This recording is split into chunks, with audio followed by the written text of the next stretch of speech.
All right, so I decided to bring the pack into my bedroom here just because it's kind of heavy and I was worried that, I was going to drop it or something because there's nothing up here to hold on to it.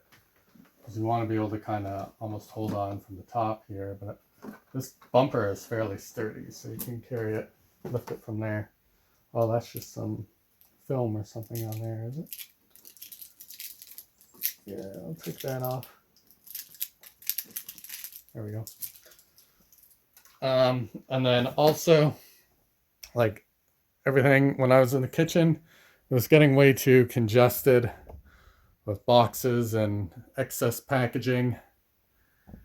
So I just had to get everything out of there and move everything into here.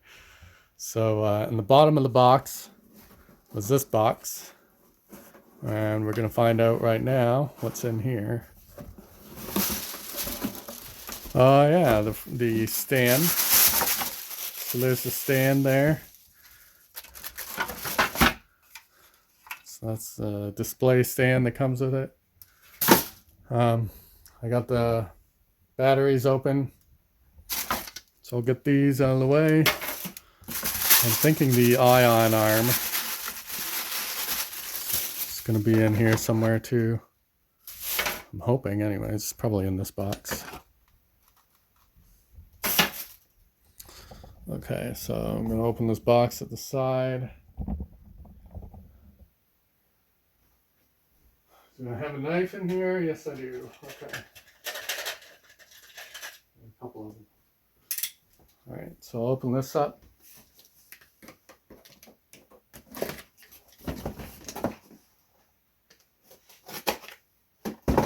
I haven't found the hardware yet, or the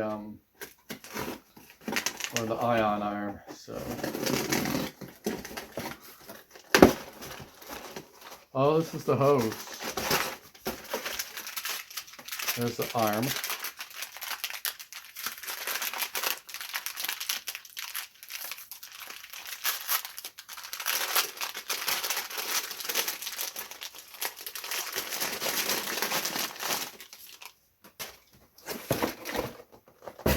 Okay, now when Adam Savage got his was a little bent out of shape. This one's a tad bent out of shape. It's not bad. Like if you look at it, it's kind of curving down that way. I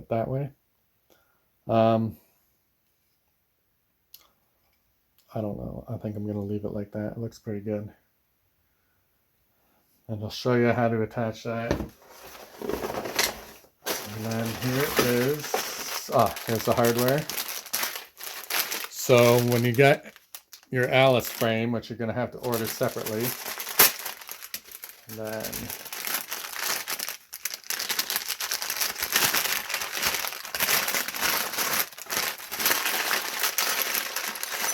all this hardware is gonna attach. It'll be like an LC1 Alice frame that this stuff attaches to. So save that.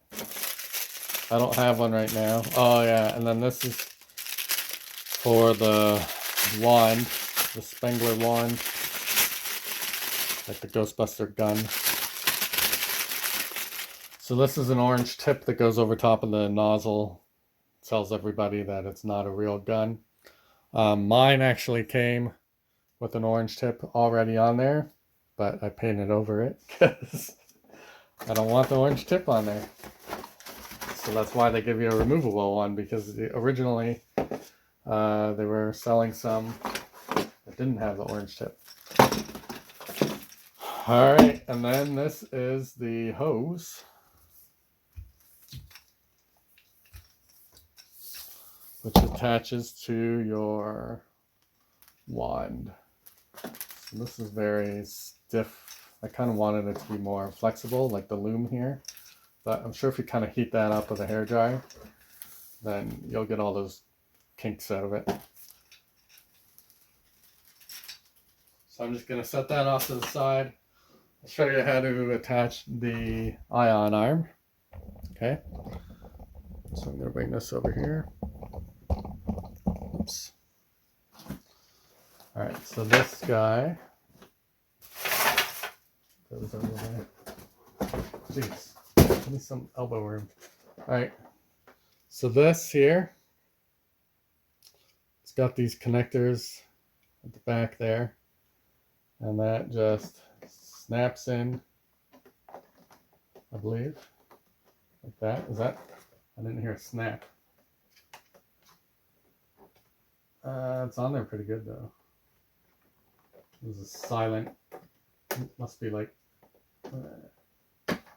So it's more like a friction fit. Alright. So I thought it would make a click, but it doesn't. Just push that on nice and tight. You might want to put some screws in there just to hold that on. And then also I discovered off camera that, hopefully you can see this again. Oh yeah, there's a switch there. So that's just what the switch looks like. I thought it would be like a toggle switch, but it's like a little plastic thing. So this here is a compartment, so you can store things in here if you're out cosplaying or something. So how does this open up? So you push in on this screw head and then just lift up from the side there. So that's actually a button. Oh, okay. It comes down from the top. So that's a little catch. And then you can put your little marshmallow guy in there, or a Twinkie or something. And then that closes back up. So remember, it doesn't open from the side. I was thinking it opened from this way. But it opens from the top and then just drops down. So that's cool. All right, and then maybe I'll take this off again. All right, so I'm gonna flip this back over. All right, and we are going to put some batteries in here. All right, make sure you get a Wilson Phillips screwdriver and loosen up this door here. It's like only 2 screws. Not good enough.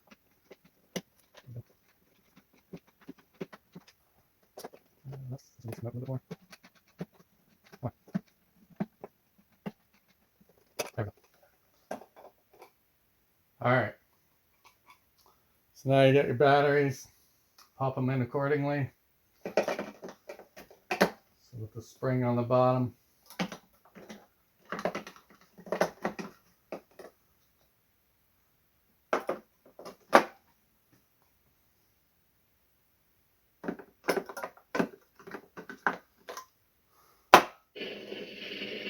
Oh, it's doing something. All right. All right, we'll put this back on. Take out the screws. Enough. Cool. All right, flip that over.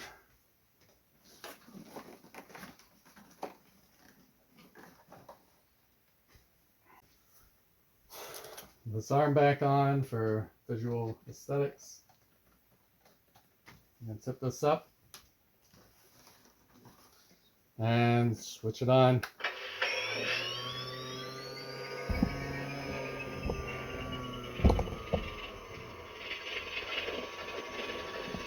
That is really cool.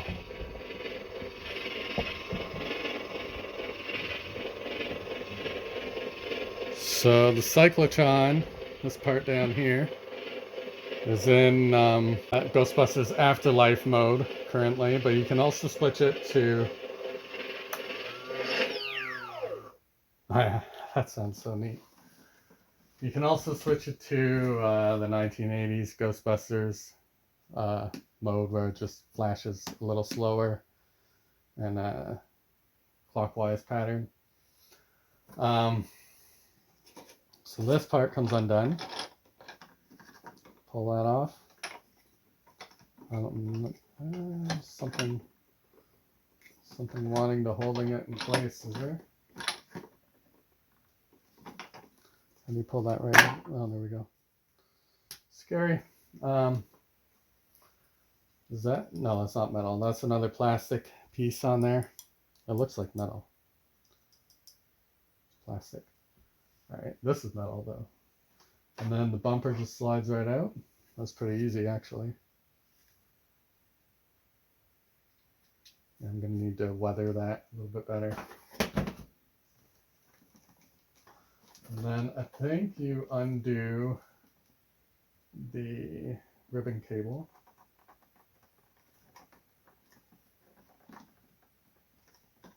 Maybe not, I don't know. The cyclotron, oh okay, it just lifts up like that. Oh cool. And that thing came out. So that should have stayed. So that's the opposite end of this guy. I think that probably should have stayed on here. I'm not sure. But yeah, this is in Ghostbusters Afterlife. You see Phoebe taking this all apart, and it looks pretty awesome. Like it looks heavy duty, like not a toy. Now this is all just plastic. This is all just for looks. Same with this thing, just plastic. All right, so there's actual switches in here. And then that gives you the, here I've got the inside toggle switch facing down. So what does that do? I'll turn this back on. Okay. So with the toggle switch on the inside, down, and the other one up, that brings you to the 1980s Ghostbuster pattern. Okay. So, and then if I switch both of them up, that's neat. Oh, so there's a little reed switch right there. It does that, triggers that effect.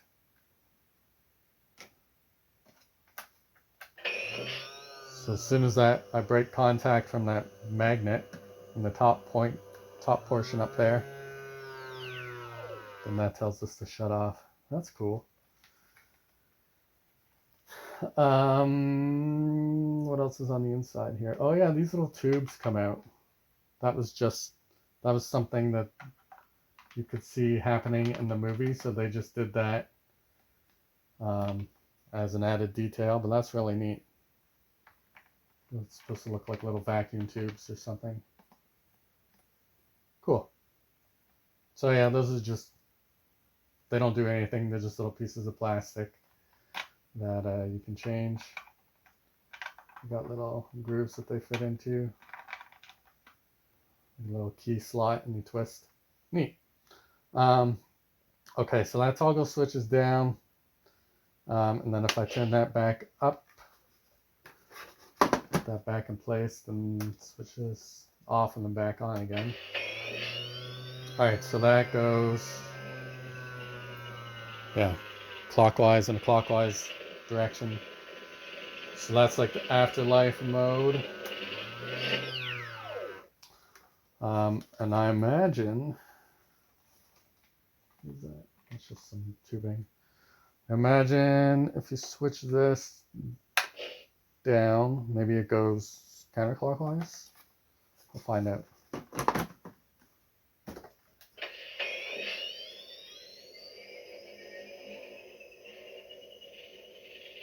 Huh. I don't know what changed.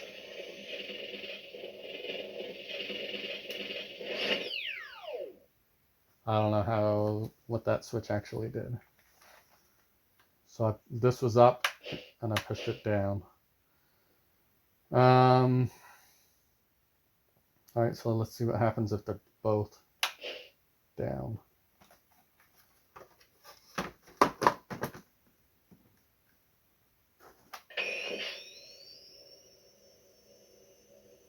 That's again the 1985, the 1980s pattern.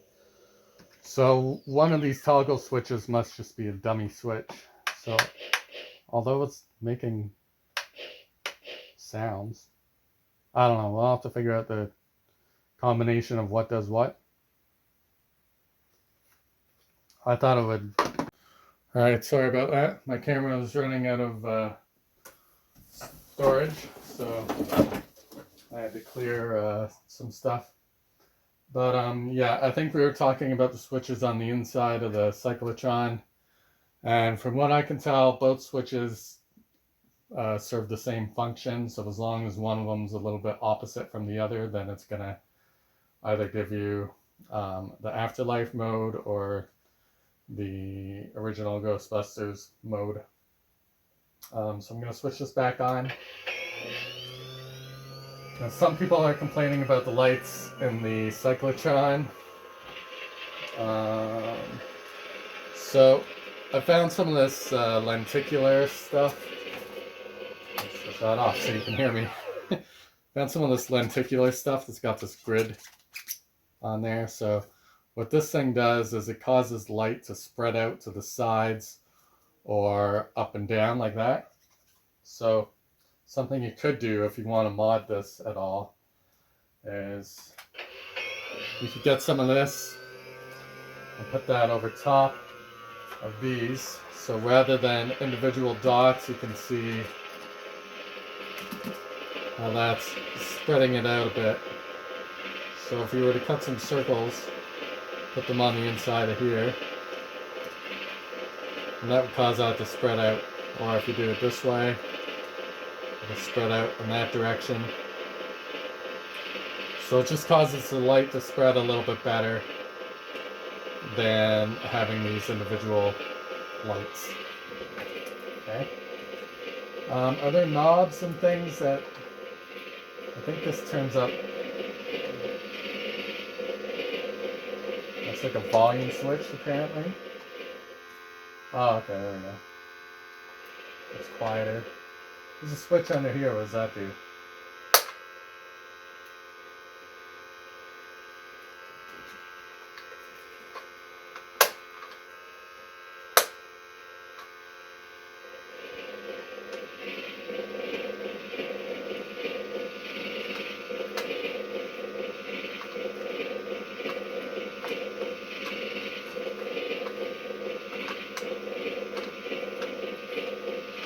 Huh. I don't know.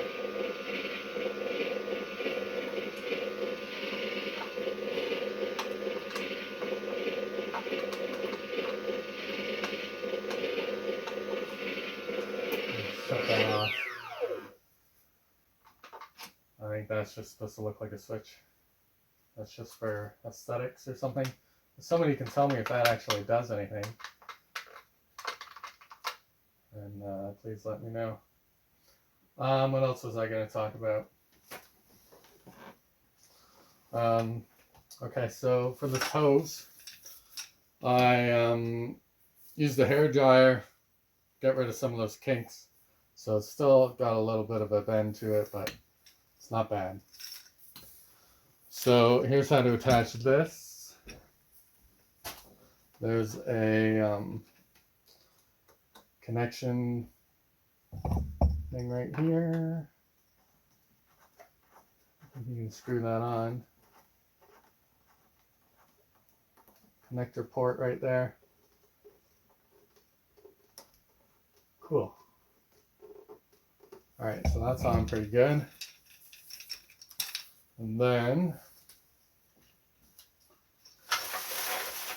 someone in another video was talking about assembling this thing, but I don't think there's any assembly at all other than attaching this hose and putting the stand together. So maybe I'll make another video on how to put the stand together because I haven't seen anybody do that yet.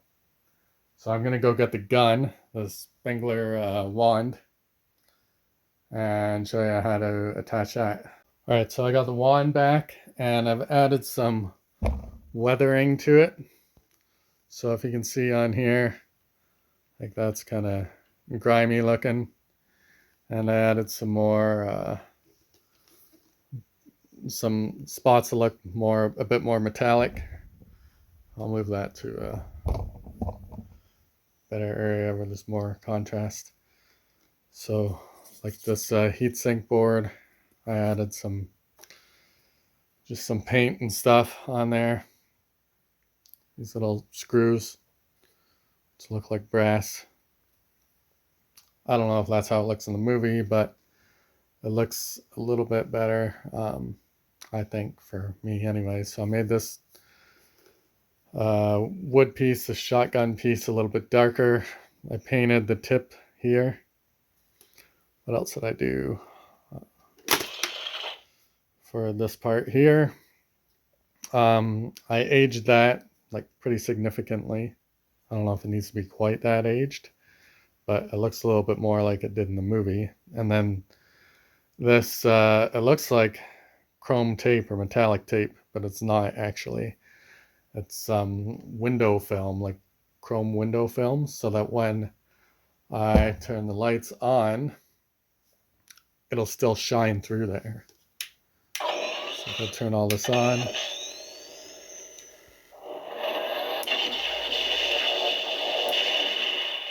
so it goes back to chrome here. Then as soon as you push this button there, you can still see through it. So if I push this button, change the effect, so it's that one there. So that's the slime.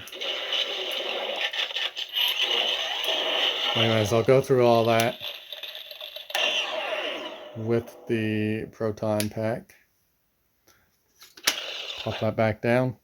So I'll show you how to attach this to the hose. Now, my wand came with a alternate piece so that you can attach a hose onto here. So I guess that's for anyone who doesn't have this proton pack, because when you have this one, I'll show you what you do with this. You're gonna need a screwdriver again. Leverage in there. I'm gonna get smaller.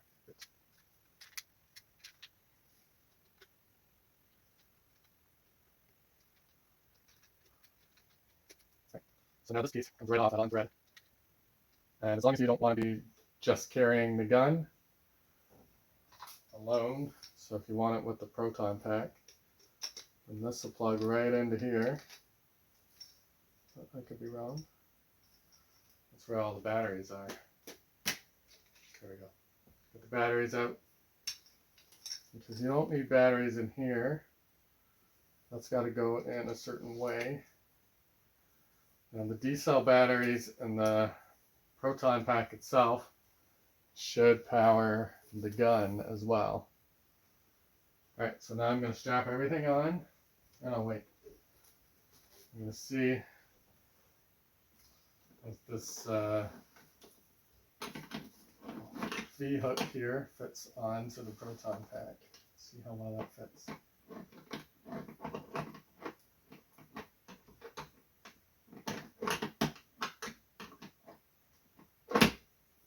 Uh-oh. I have no idea how that's supposed to fit on there.